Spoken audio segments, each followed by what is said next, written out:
important developments in recent years has been the mobilization of society to end violence that men perpetrate against women. Faced with this pandemic of violence, South Africans came together to develop a national strategic plan against gender-based violence and femicide. And since the adoption of the plan, government departments, agencies, NGOs, business organizations, sporting bodies, educational institutions, and others have been working together to implement the 6 pillars of this plan. Now, in working on the implementation of this plan, they understood that gender-based violence and femicide cannot be stopped by government alone. It must be stopped by society. But it must also be stopped by this parliament. Since the law was passed, and since you crafted the law that you should appoint the council members, I have been waiting on you to finalize the appointment of the council. And the women of our country have been impatient, waiting for this parliament to finalize the appointment of the council.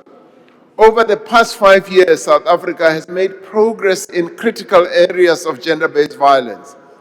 We have strengthened the laws, expanded survivor-centered services through the Thuthuzela care centers. Although I must say that we still have too few Thuthuzela centers, I want us to have more Thuthuzela centers so that the women of our country can have refuge. We have rolled out victim-friendly rooms at police stations and invested in women's economic empowerment as a critical pillar of prevention.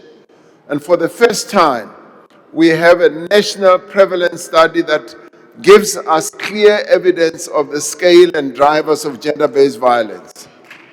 These gains matter, and they show what is possible when the state and civil society act together. And yes, we are going to move towards having social workers in the police stations, because that is going to be one of the game changers. The classification of gender-based violence and femicide as a national disaster enables all spheres of government to act with greater speed, reduces the fragmentation of effort, and establishes a clear command, coordination, and accountability framework.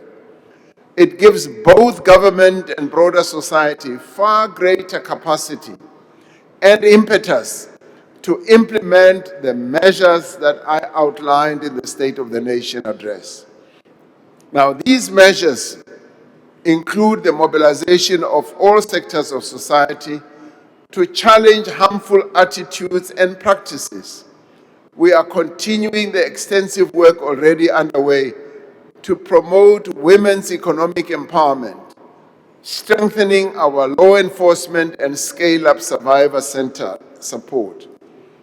The premiers who spoke during the debate highlighted the progress that is being made across the country in strengthening local economies, improving service delivery, and investing in the future.